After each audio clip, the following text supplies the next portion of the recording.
এই যে নবাবের বেটি, এখনো বাসনগুলো পরিষ্কার করা হয়নি। কোনো একটা কাজের মুরদ নেই? তাড়াতাড়ি করে বাসনগুলো পরিষ্কার কর, তারপর রান্না বসা। মা, এখনো রান্না হয়নি? আমার তো খুব খিদে পেয়েছে। আর পারি নে বাপু, এই মুখ পুরিকে নিয়ে সারাদিন খালি খাই খাই আর কাজের বেলা নাই নাই। ওহো মা, তুমি ওকে বলো তাড়াতাড়ি যেন আমার ঘরে 1 কাপ চা দিয়ে যায়, তারপর যেন রান্নাটা বসায়। এই মেয়ে, এই শুনেছিস তো আমার মিতা কি বলে গেল? তাড়াতাড়ি করে চাটা দিয়ে আয় দেখি। হ্যাঁ মা, যাচ্ছি, এখনই যাচ্ছি।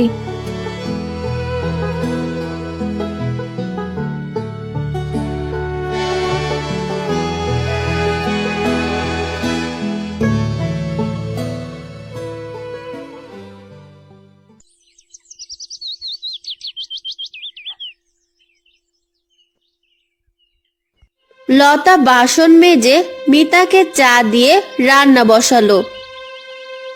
হ্যাঁ রে, রান্নাটা হলো নাকি? হ্যাঁ মা, তোমরা বসো, আমি এক্ষুনি খাবার দিচ্ছি।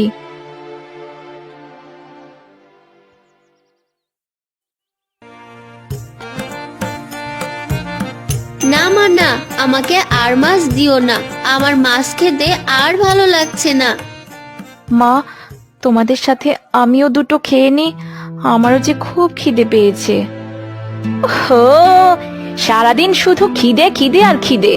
বলি সারাটা দিন কি তোর এত খাওয়া লাগে?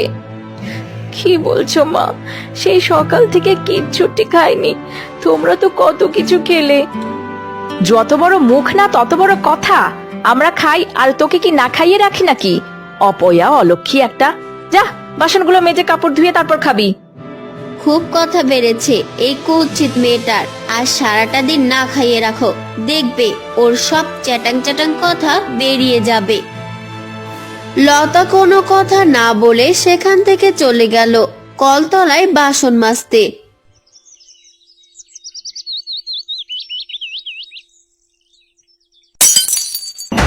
লতা, এই লতা, ওই পোড়ামুখী, কথা বলিস না কেন? কি ভাঙলি কি? এবার কি হবে?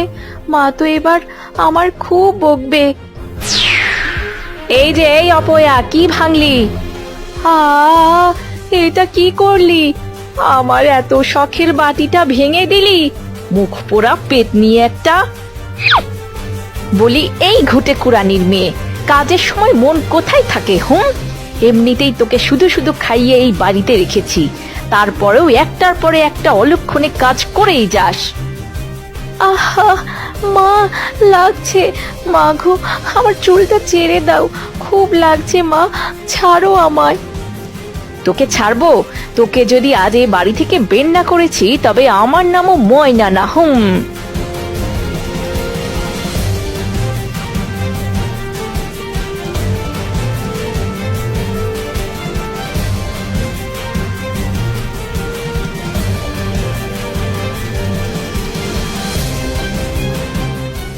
যা যা, দূর হয় বাড়ি থেকে, আর কখনো যেন এই বাড়ির সীমানায় তোকে না দেখি।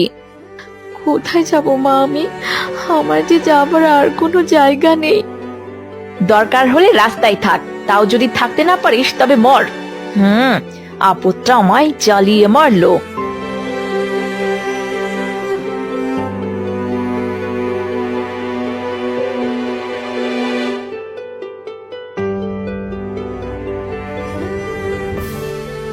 হ্যাঁ, তাই মরবো।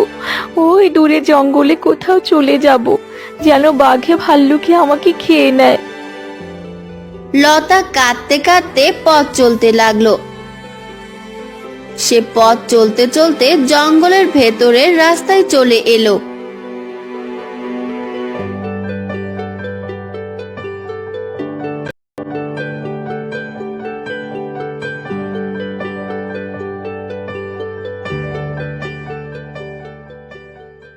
আহারে, ওই বুড়িটা জ্বালানি ওঠানোর চেষ্টা করছে, কিন্তু পারছে না।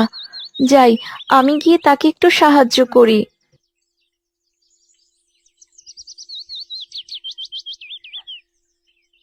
না, আজ বোঝাটা মনে হচ্ছে বড্ড ভারী হয়ে গেছে, তুলতেই পারছি না।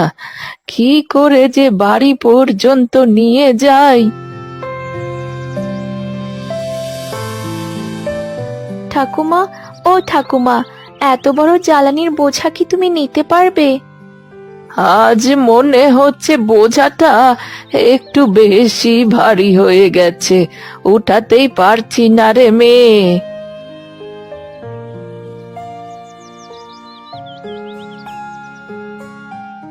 এ কি মেয়ে, বোঝা নিয়ে কোথায় যাচ্ছিস? চলো ঠাকুমা, এই বোঝাটা তোমার বাড়িতে পৌঁছে দিয়ে আসি। সত্যি বলছিস মেয়ে? তবে চল, তাহলে তো আমার খুব উপকার হবে।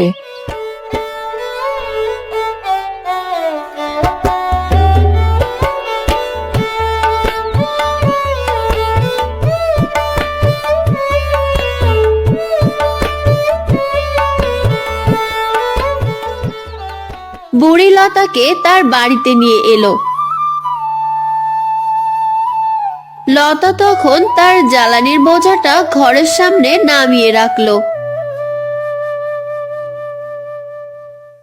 খুব বড় উপকার করলি রে মেয়ে, খুব বড় উপকার করলি। তাই এই গভীর জঙ্গলে একা একা তুই কি করতে এসেছিস? মরতে এসেছি গো ঠাকুমা। এই পৃথিবীতে আমি আর বেঁচে থাকতে চাই না গো ঠাকুমা।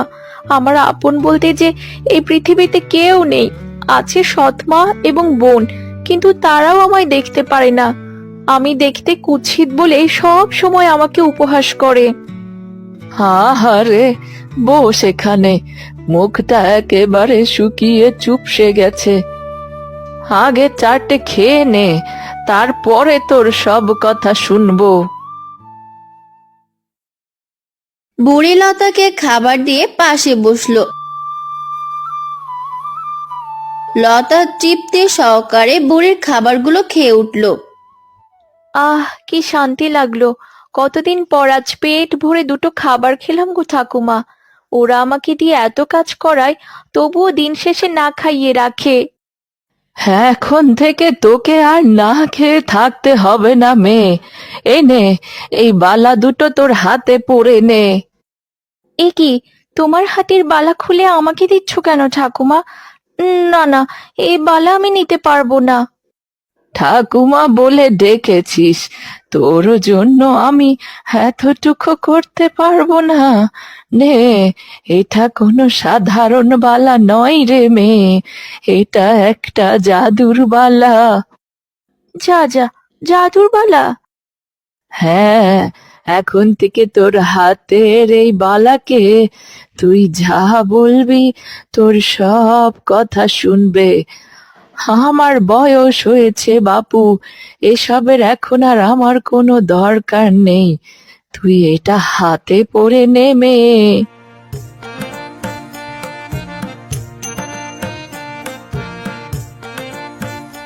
লতা বুড়ির দেওয়া বালাটা হাতে পড়তেই একদম দুধে আলতা গায়ের রং হয়ে গেল। এ কি ঠাকুমা, আমার কাছে কেমন জানি মনে হচ্ছে, মনে হচ্ছে আমার শরীরের পরিবর্তন এসেছে। হ্যাঁ রে মেয়ে, এখন থেকে তোকে কেউ আর কুৎসিত বলতে পারবে না। তোর চেহারা এখন সুন্দর হয়ে গেছে, অনেক সুন্দর, অনেক সুন্দর। যা, তুই এবার বাড়ি ফিরে যা। লতা বুড়ির থেকে বিদায় নিয়ে বাড়ি ফিরে এলো। লতাকে তার মা ও বোন দেখে তো একেবারে হা হয়ে গেল। এ কি, তুই আবার বাড়ি ফিরে এলি যে? যাবার তো কোনো জায়গা নেই মা, তাই তো আবার ফিরে এলাম।